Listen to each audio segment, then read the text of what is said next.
Assalamualaikum warahmatullahi wabarakatuh. Alhamdulillahirabbil alamin wassalatu wassalamu ala asyrofil mursalin sayyidina maulana Muhammadin wa ala alihi washabihi asmain amma ba'du.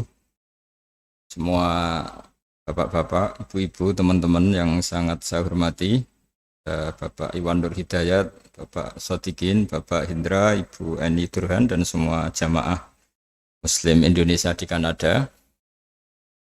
Mohon maaf karena baru bisa hormat karena tadi ikut baca Yasin di keluarga mas saya yang barusan wafat. Tepaan ini kebetulan 7 harinya. Mengingat ini masih Idul Adha, meskipun agak kodok, agak terlambat. Idul Adha itu dari kata Id itu kembali banyak nikmat atau terulangnya nikmat-nikmat yang diberikan oleh Allah Subhanahu wa taala.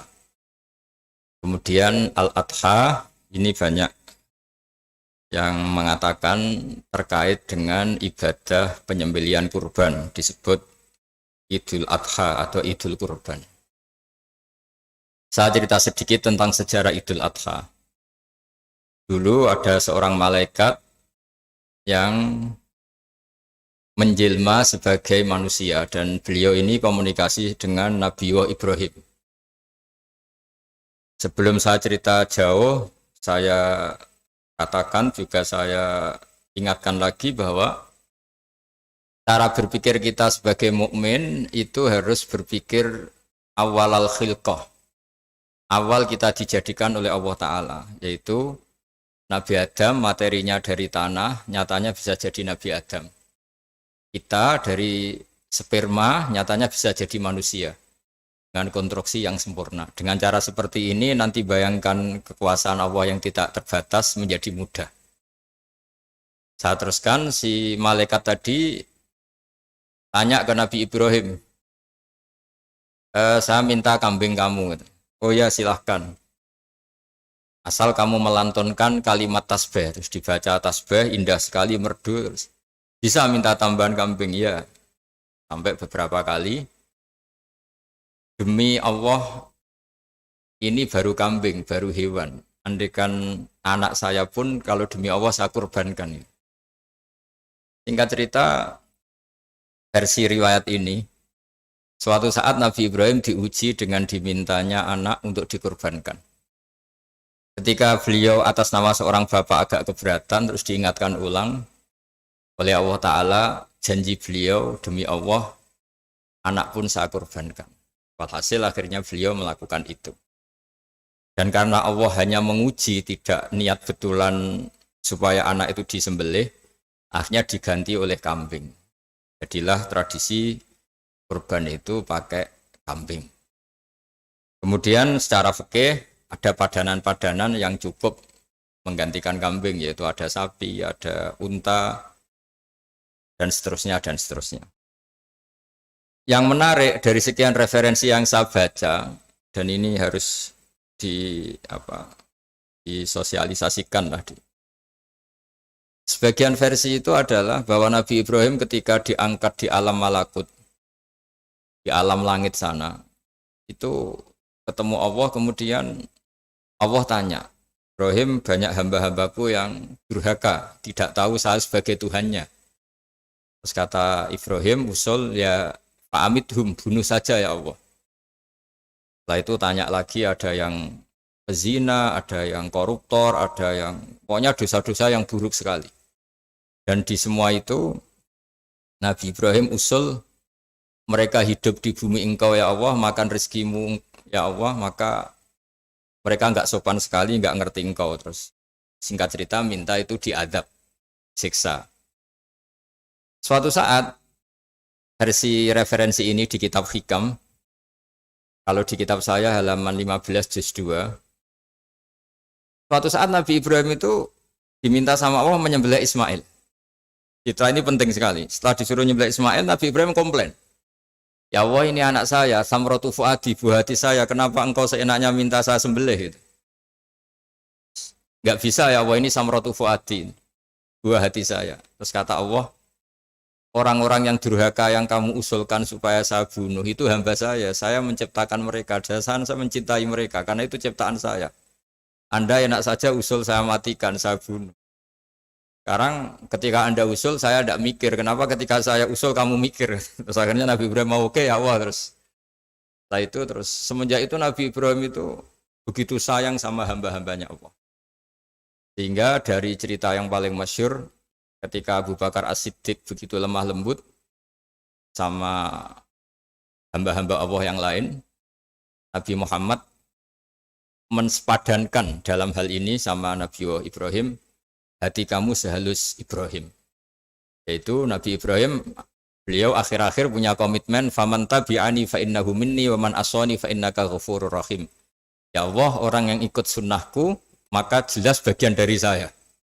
Dan yang sedang durhaka, waman asoni, saya harapkan fa innaka ghafurur rahim. Engkau Maha Pengampun, Maha Penyayang.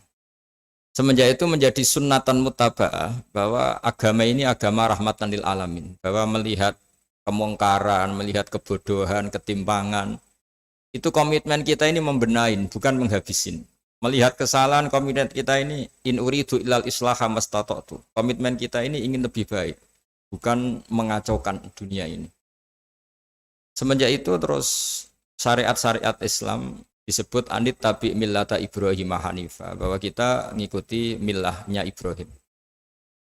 Sebab itu kemudian setelah ini menjadi sunnatan mutaba'ah, bahkan banyak ulama yang berpendapat ketika Rasulullah SAW Mi'raj, itu dari sekian Nabi Ulul Azmi yang enggak ketemu itu Nabi Nuh.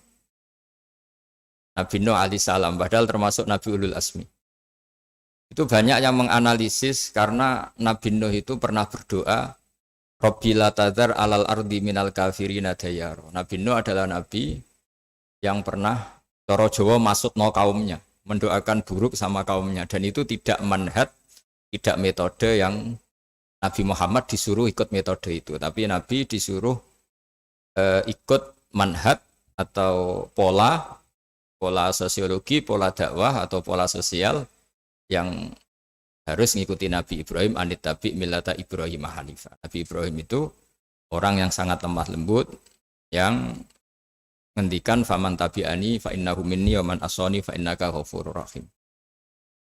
Sebab itu teman-teman yang di Kanada, yang di mana-mana, kita ngikuti status ilmu hakikat. Di ilmu manusia, negara ini milik Kanada, milik Amerika, milik Eropa misalnya, atau milik mana sajalah. Tapi di status ilmu hakikat, semua itu milik Allah. Sehingga di antara ciri khas Islam adalah kalau dulu agama-agama lain harus salat di tempat peribadatan mereka. Islam mengatakan ju'ilat lanal ardu kulluha masjidan. Semua bumi Allah itu masjid, tempat sujud. Sehingga orang Islam fa'enama adrokatu sholat, kamu kapan saja ketemu waktu sholat, ya sholat. Semua bumi Allah itu tempat sujud.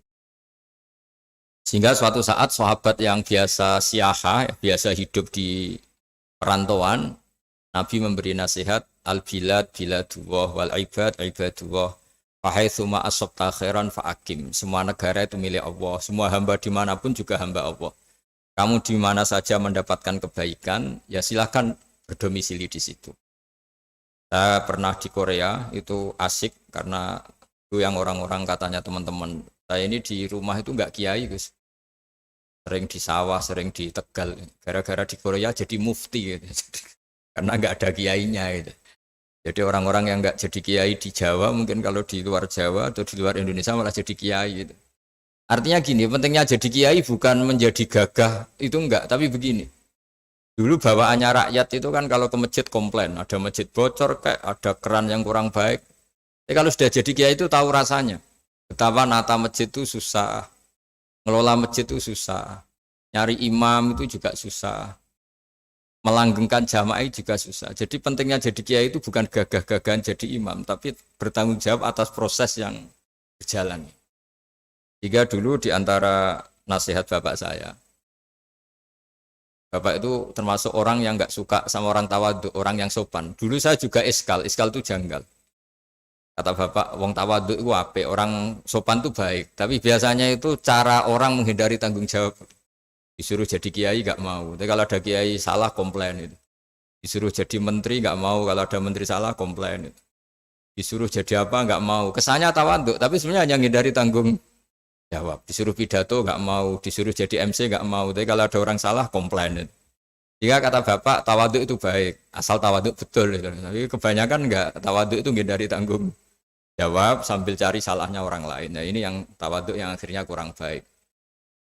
Nah teruskan, jadi Nabi Ibrahim ini panutan yang luar biasa. Beliau adalah orang yang alami sekian proses sosial yang akhirnya diakui sebagai Khalilur Rahman, orang yang sangat dicintai Allah Ta'ala. Di antara sebab dicintainya Nabi Ibrahim adalah seperti yang dialami Nabi Adam. Nabi Adam ketika turun di bumi, itu keresahan pertama itu bukan karena kurang makanan atau kurang minuman, itu enggak. Beliau turun di bumi, mendapati bangsa yang lain, kalau dalam kitab disebut Banul Jan. Itu dia janggalnya Masya Allah. Ini orang makhluk-makhluk ini kok tidak kenal sama Allah yang menciptakannya. Kan aneh ya kalau kita hidup di Kanada terus nggak tahu PM-nya siapa, Perdana Menterinya siapa, kita hidup di Indonesia nggak tahu presidennya siapa. Itu kan aneh. Kita hidup di kampung nggak ngerti lurahnya siapa aja aneh. Ini hidup di buminya Allah kok tidak tahu Allah itu siapa. Nggak pernah menyebut Allah. Padahal harusnya yang paling dikenal pertama itu ya zat yang menciptakan kita, menciptakan langit bumi dan sebagainya. Sehingga beliau itu gerutu itu komplain. Ya Allah ini nggak fair dunia ini, engkau yang menciptakan, engkau yang memberi rezeki, kemudian mereka tidak kenal engkau. Ini kata Nabi Adam alaihissalam. Barokahnya komplain itu, jadi komplain itu yang diridhoi Allah juga banyak. Akhirnya Allah meridhoi Nabi Adam, dosa-dosanya, salahnya itu diampuni. Ya ukuran seorang nabi beliau dianggap salah itu diampuni karena keresahan beliau itu takut Allah nggak dikenal. Nah, masjid yang di Kanada di Montreal juga ketakutan kita ini jangan sampai orang Islam tidak punya tempat ibadah. Meskipun setelah punya tempat ibadah, ketakutan kita jangan-jangan ibadahnya tidak sesuai sunnah Rasul. Setelah sesuai sunnah Rasul kita takut lagi, jangan-jangan memaksa sesuai tapi karena ingin benar. Dan setelah ingin benar, takutnya secara tasawuf ngimani kebenaran itu. Bukan ngimani rahmatnya Allah, tapi ngimani kebenaran itu. Akhirnya jadi ujub. Ujub itu bangga amal diterima karena kebaikannya, bukan karena fadlnya Allah, karena anugerah. Nah ketakutan-ketakutan ini khas orang soleh. Orang soleh itu kalau nggak sholat takut. Setelah sholat takut nggak sesuai syarat rukun. Setelah sesuai semua takut iktimat alal amal. Membanggakan kebenaran, tapi bukan membanggakan luasnya rahmatnya Allah Ta'ala. Sehingga di luar ilmu fikih ada ilmu namanya ilmu tasawuf, ilmu yang mengelola hati. Jadi ibarat orang itu kalau yang paling masyhur dalam cerita-cerita orang sufi, ada orang sudah masuk surga karena tidak pernah dosa sama sekali. Ini cerita-cerita yang melegenda di dunia tasawuf. Tanya Allah, kenapa kamu masuk surga? Karena saya taat terus ya Allah, nggak pernah maksiat sama engkau. Berapa lama kamu hidup di dunia? 80 tahun. Ya sudah, karena taat kamu 80 tahun, ya surga kamu 80 tahun. Ya komplain, ya Allah katanya surga selamanya. Kenapa ini hanya 80 tahun? Yang selamanya itu rahmat saya. Kalau amal kamu kan terbatas 80 tahun, maka balasannya hanya 80 tahun. Nah semenjak itu beliau sadar, oh ya Allah, masuk surga itu fadlmu, anugerahmu. Amal saya tidak ada bandingannya dengan surgamu. Nah ini jadi sehingga keyakinan ahli sunnah wal jamaah di antara ciri khasnya adalah masuk surga itu karena fadlnya Allah, karena anugerahnya Allah. Maksudnya itu oke, kita amal, tapi amal kita tetap terbatas. Tidak memberi kontribusi pada kerajaan Allah, pada kedikjayaan Allah sebagai Tuhan. Yang tidak terbatas adalah fadlnya Allah Subhanahu wa Ta'ala. Nah, keresahan-keresahan ini kemudian yang diwariskan oleh para nabi ke ulama-ulama. Keresahannya ulama itu mirip-mirip keresahan nabi. Nabi dulu itu sampai dakwah, sampai sosialisasi kebenaran itu takut Allah itu la yuzkaru fi mulki, Allah tidak disebut, tidak menjadi aktor. Kan tidak fair kita misalnya nempat di negara orang terus nggak tahu duta besarnya siapa, terus kalau ngurus paspor di mana, ngurus visa di mana. Ini sama, kita hambanya Allah tapi nggak pernah ngurus status kehambaannya. Harusnya kita ngurus status kehambaan kita dengan sholat, berarti kehambaan kita hidup. Dengan baca tasbih berarti kehambaan kita hidup. Makanya dalam sebuah ayat disebutkan masuk surga itu gampang, yang susah itu kamu masuk status kehambaan itu. Makanya disebut ya aja Tuhan nafsul mutmainnah irji'i ila rabbiki radiyatan mardiyah. Pertama apa? Fadkhuli fi ibadi. Kamu harus masuk status sebagai hambaku dulu. Baru wadkhuli jannati, baru kamu baru masuk surga. Jadi orang boleh nikmati fasilitas negara lain kalau visa paspornya disahkan. Orang boleh masuk surga kalau status kehambaannya disahkan oleh Allah Subhanahu wa taala. Nah, lalu status kehambaan itu dimulai dari mana? Secara fisik kita sujud. Anggota tubuh yang begitu terhormat namanya kepala kita tundukkan kepada Allah taala. Hati kita, akal kita yang ingin menguasai dunia misalnya, ambisi itu kita kalahkan untuk hanya tunduk kepada aturan-aturan Allah Subhanahu wa taala. Kekhawatiran kita akan menghadapi alam akhirat, nah ini yang penting. Nanti setelah kita mati kayak apa, jadi debu, jadi tanah, lalu bangkit kita gimana? Sebagaimana mukadimah saya, ingatlah an-nas atil ula. Ingatlah penciptaan pertama, bahwa Allah punya reputasi menciptakan Nabi Adam dari tanah, dan di tubuh Nabi Adam itu tersimpan calon generasi berikutnya ila yaumil qiyamah. Kayak apa susahnya bikin Nabi Adam kalau andikan kita boleh berpikir. Bikin satu master manusia yang akan melahirkan manusia seluruh dunia. Ibaratnya chipnya itu sudah ada di punggung Nabi Adam. Dan itu materinya dari tanah. Dengan berpikir gitu, maka ketika kita meninggal, sudah jadi tanah, kembali lagi jadi manusia adalah hal yang mudah. Karena Allah punya reputasi menciptakan manusia super, yaitu Nabi Adam dari tanah. Jika setiap kali kita iskal janggal terhadap kekuasaan Allah, kata Allah Ta'ala, Qul yuhihalladzi ansha'aha awwala marrah. Kalau kamu janggal terhadap kemampuan saya, kemampuan kami menghidupkan tulang belulang yang sudah rapuh, sudah hancur, maka ingatlah reputasi saya, kata Allah, reputasi kami menciptakan Adam dari tanah.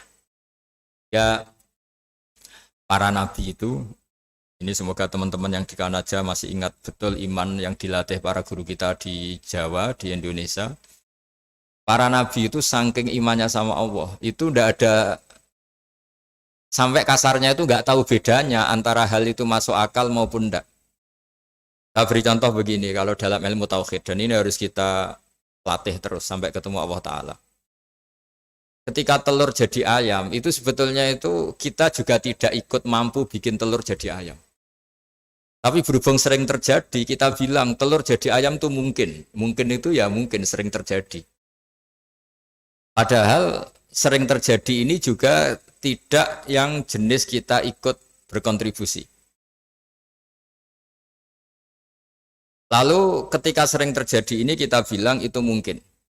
Padahal saat kita bilang mungkin, juga hakikatnya kita tidak ikut menciptakan telur menjadi ayam. Lalu karena seringnya telur jadi ayam, kita bilang telur jadi ayam itu mungkin. Mungkin itu gak muhal. Begitu juga bebijian, nanti jadi pohon besar yang rindang, yang berbuah, kita katakan mungkin. Kenapa kita katakan mungkin? Karena itu sering terjadi. Oh, kita pun tidak ikut menciptakan biji jadi pohon besar, telur jadi ayam. Artinya apa? Zaman sesuatu itu sering terjadi, kita pun sebetulnya tidak pernah ikut menciptakan. Hanya menyaksikan sering, terus kita bilang itu mungkin. Tapi kita tidak memberi kontribusi sama sekali. Semua itu karena kudrohnya Allah, kemampuan Allah. Lalu ketika ada orang yang bilang batu ini bisa melahirkan onta, kita bilang mohal, batu itu tidak mungkin melahirkan onta. Tapi kalau seorang nabi itu nggak tahu bedanya antara batu melahirkan onta dengan indukan onta melahirkan onta. Karena nabi-nabi itu makomnya sudah sangat tinggi. Ketika onta induk melahirkan onta juga tidak atas kemampuan onta induk. Onta induk tidak punya kemampuan menciptakan onta. Juga karena kudrohnya Allah Ta'ala. Sehingga kalau batu mengeluarkan onta juga mungkin kalau Allah menghendaki. Hingga ketika Nabi Soleh diminta kaumnya, apa bukti engkau Nabi? Tunjukkan ayat kalau engkau Nabi. Yang kamu minta apa? Seekor onta keluar dari batu besar ini. Nabi Soleh dengan entengnya berdoa sama Allah dan keluarlah onta keluar dari batu. Nah itu makom yang paling tinggi. Makom paling tinggi itu kita mendudukkan Allah sebagai zat yang tidak terbatas kudrohnya. Hingga para nabi itu terus punya mukjizat. Nah, mukjizat itu untuk mengingatkan ulang bahwa Allah itu tidak terbatas kemampuannya. Bagaimana unta keluar dari batu besar zaman Nabi Soleh, zaman Nabi Muhammad air keluar dari jemarinya Rasulullah Shallallahu Alaihi Wasallam, Nabi Ibrahim dibakar tidak mempan, tetap sehat, tetap bugar.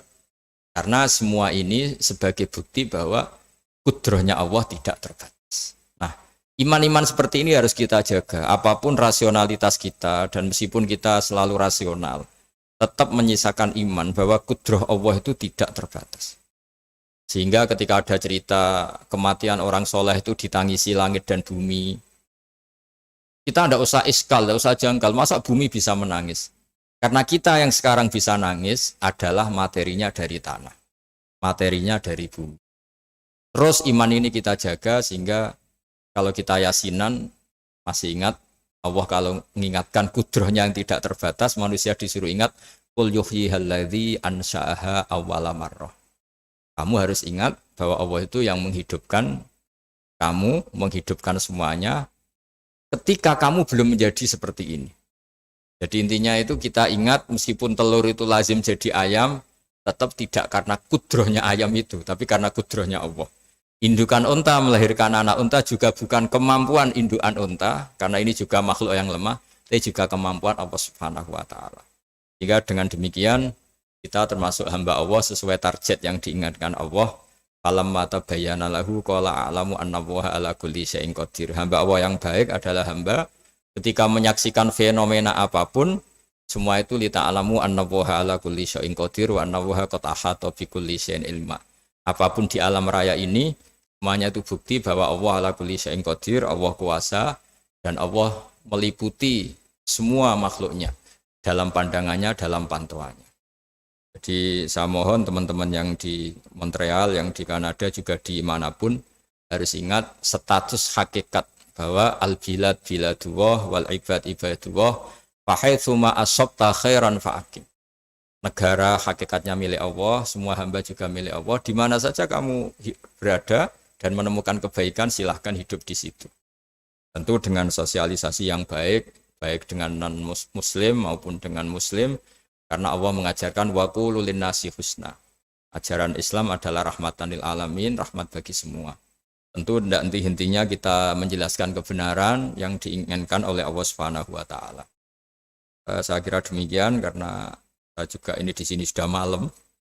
Jadi saya mohon maaf mungkin tidak bisa ikuti tanya jawab karena di sini sudah malam, apalagi tadi habis takziah saya karena ya ada mas saya yang sudah sepuh sekali wafat, terus tadi barusan datang. Jadi mohon maaf tidak mengikuti acara mulai pertama. Tapi saya mohon ayat-ayat Quran yang saya terangkan tadi bahwa untuk mensifati Allah kudrohnya tidak terbatas. Ingatlah bahwa kita yang secerdas ini, yang sehebat ini, kita semua manusia yang cerdas begini, matanya bisa melihat, hatinya bisa merenung, otaknya bisa berpikir cerdas. Itu dari materi tanah. Dan Allah mampu.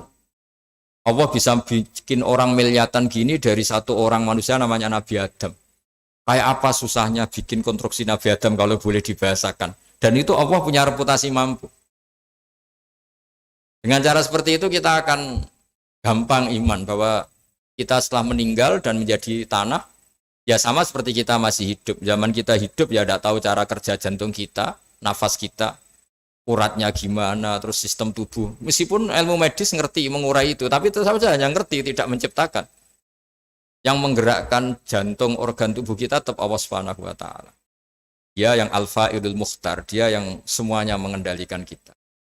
Artinya zaman kita hidup pun sebenarnya kita yang tidak mengendalikan kita.